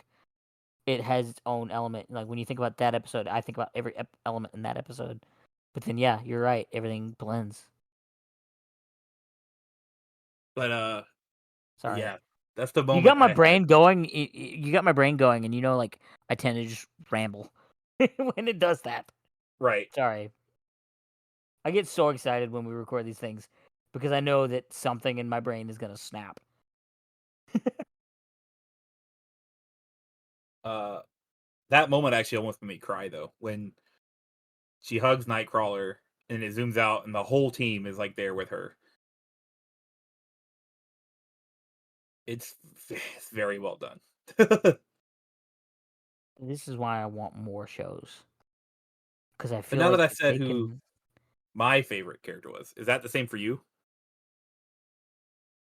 I don't know, because I had my thought. Then you said that, and my brain went, well, Well, who's your original thought? my original thought was I'm heavily inclined to say Wolverine because of just like he was my uncle's favorite when he passed, and I've always had this like love of Wolverine because he was his favorite. But I love Nightcrawler as well, and even in like the old, I think it was Marvel versus Capcom games, I always played as Wolverine or Nightcrawler. Hmm. Um, but I have to say,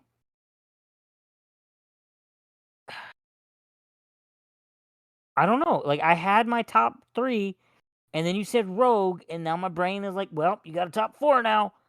Because it's like not because in no specific order, Nightcrawler, Wolverine, Gambit, and Rogue. But I feel like I love each of them for completely separate reasons. Yeah. Wolverine because of of my past with that character. Nightcrawler because of his fight scene with Wolverine. Uh, I can think of 6 reasons. No, 9. I lost it. Gambit because food. No, Gambit because he's just a good round character, and then Rogue because of everything she's been through, and it breaks her. We see I'm it break her, but then we see the whole team still rally with her. yeah. And I'm wondering now if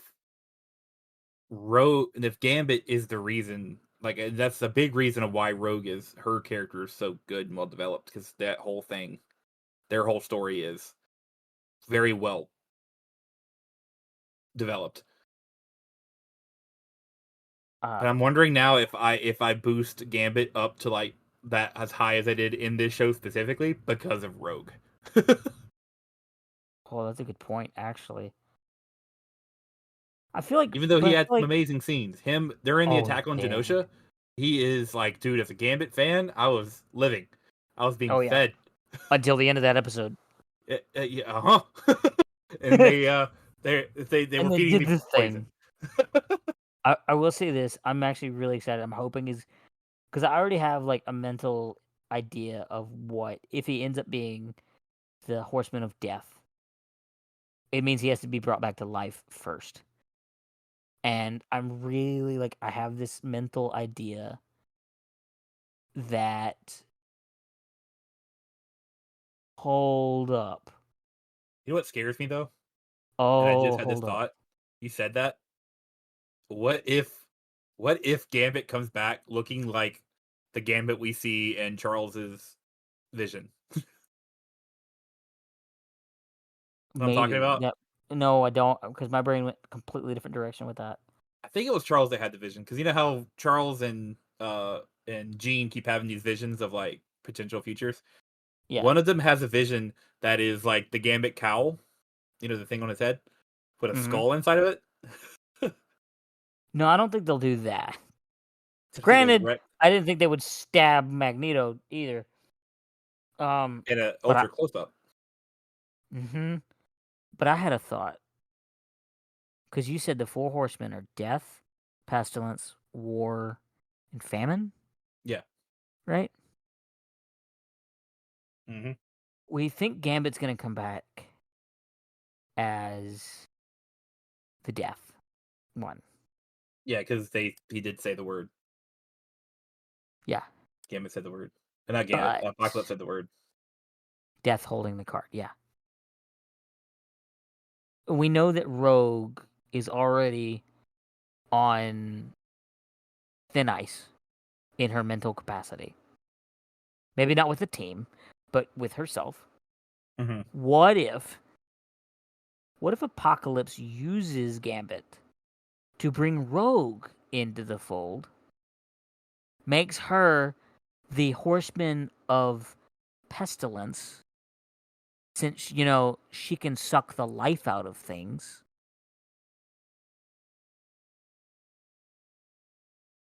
and basically make people feel like they're diseased, and he magnifies her power. Oh, sorry. No, you're Because good. I'm just You're like, good. because that would be, I feel like that would be interesting and also absolutely terrifying. Yeah.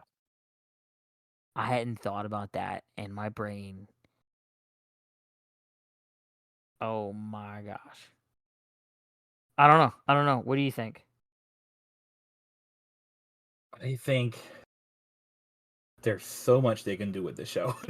Oh, 1,000,000%. Which is Eh, also why we're like, we're not in we're not in the writers' rooms. They probably already have 6 seasons planned.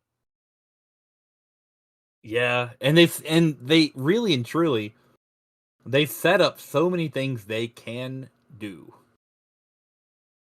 Like we know that next season is probably going to focus on a lot about apocalypse and Hmm. Hmm. getting everybody back together to the time period. But like I said before, and I feel like they still did kind of set it up. They're the potential of Avengers versus X-Men is there. It is.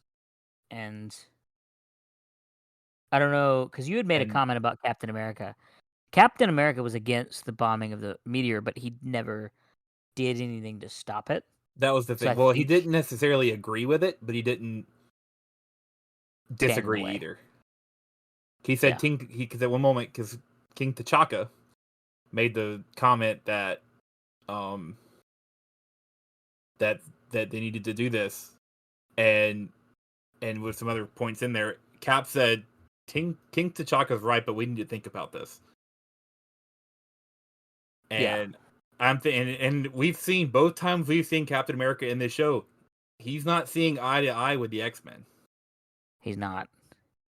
And then after the whole And thing with Rogue, he and probably technically none of Oh. the Avengers we have seen so far, at least where we see that they are Avengers, at least the Avengers, they Mm, seem like they wouldn't be looking eye to eye with the X-Men either.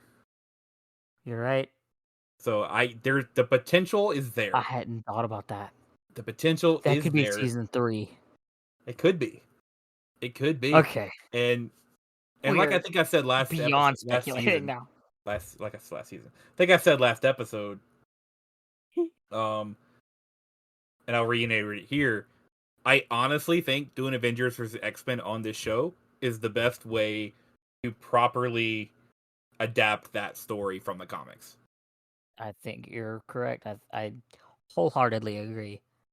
Would I mind seeing it in the movie if they did it? I'm not going to be completely against it, but I feel like Well, now I have a question. you'll have to water it down so much to get it to fit within a 2 hour, 2.5 hour time span.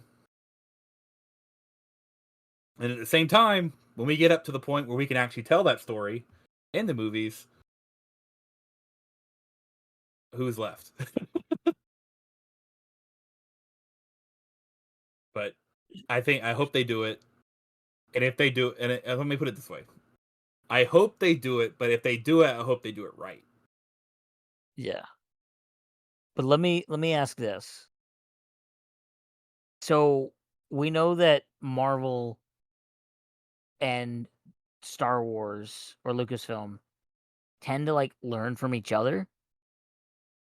We know that the Mandalorian show is going to have a movie instead of a new season. And that's supposed to like wrap up a lot of stuff. Mm-hmm.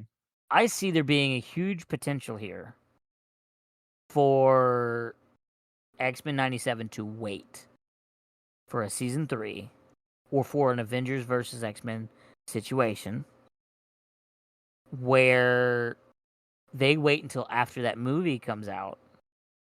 They have a season, but then like the last 2 episodes or 3 episodes or 4 episodes are essentially a movie, Mm-hmm. and it gets, yes, released on Disney Plus, but also released in theaters as an actual movie. Right. I think the potential could be there, but I think the logistics of it would scare a movie studio from doing it. Maybe. Unless you're gonna wait like a while before you release that movie after the next episode, because there's so many people that wait until a series is done before they do it, or they wait a considerable amount of time. That I think the studios are gonna be scared to release one if it was like right after. That's You know what I true. mean? Yeah. Because Again, studios, you all gotta of think my studios speculation don't is just think with their movie studios don't think with what people really want to see as much as like what are they gonna pay for? mhm, that's true. But at the same time, um, I It feel could like this is one of those things that people will pay for. it could be a thing where they do release it in theaters, but not as like a full blown theatrical release, but of like the day it releases, they also release it in theaters for like that weekend. Because they actually That did this yeah. before Well, that's kind of yeah. with the first episode of the horrible Inhuman show. That first I episode played in IMAX before it aired on ABC. think I remember that. Yeah. And that's It was why I never saw the show. don't I was warned against it. Yep. don't. Yep. It's really bad. And the first episode is actually kind of okay, and the CGI in that first episode is great. But they blew their entire budget to film that first You know, episode in IMAX and go all out in that first episode. That literally the rest of the episode is like way watered down, but also it's just not very good. But well, dang. you know what? It is good. X-Men Our '97. podcast. All all from a point of Our view. We're having oh my fun. That's gosh. all that counts. This is the thing is, we realized early on tonight, it's not even close to midnight right now. We're both delirious We are. as is. Um, I guess at this point I can say I really enjoyed this episode. I didn't think we were gonna go as long as we did, but it's We like you said, every time we before do we that, hit record, we both goodness looked at our gracious, little outline and we're like, "There's not much here. It's probably gonna be a pretty short episode." But literally every time we've ever said that, it becomes the longest episode. I don't know what our time's at right now, but We're at like 2 hours. oh my goodness. Like I think we're just shy of uh yeah, we're 4 minutes shy of 2 hours. Well, So for those that have listened this far, thank you. why? No, don't say why. Don't say Do why. you love us so much? Okay, Finish okay, my I'll let. Yeah, sentence. that's fine. I was like, I'm gonna have to edit that part out. No, I don't edit anything out. I think this is hilarious. There was one episode that I edited something because we came up with a better intro after the fact. We're not going to tell when they are, but they could probably think about it if they really thought about it. Oh yeah, If 1,000%. you've If they listened to know us every at episode all, so far, you know what we're talking about. We're not going to tell maybe you. This is for the true fans that know us. the one that we might have, we're not even sure of. Well, I know Anyway, there's that one. there's always that one, There's that one. and we Looking love at you, that buddy. You know who person. I'm talking about. We love this guy so much. He gives us lots of feedback, and he's actually He very does. helpful for us. So, So if y'all ever have feedback, please let us know. oh yeah, We do have a Facebook page and an Instagram. You can find YouTube us at comments. that too. You can find Y'all us at probably know the us. Just entertainment. text us. That's the most likely situation. Um, but anyway, so just let us know. We have a Facebook page. It's the Entertainment Audio Show with Jordan and Lane. Instagram Instagram is the too. same or something like that. You could probably just look the Entertainment Audio Show. I think on either one of those, and I think we're the only ones. We chose a really long name that was ridiculous, just so I could say "Welcome to the Tea Party." Yeah. Hey, um, Lipton, you looking for any sponsorship opportunities? Holler at your Please, boys. we will gladly take any advice you have on recording these as well. I will drink a glass of sweet tea every time I record, Lipton. Wink, wink. Or not, maybe not even just Lipton. Lipton. I don't know any other tea companies. I normally I'm have like willing to learn. 4. Oh, I'm what is the willing name to of them? learn. I drink one literally every day. Oh my gosh. It's not Golden Peak.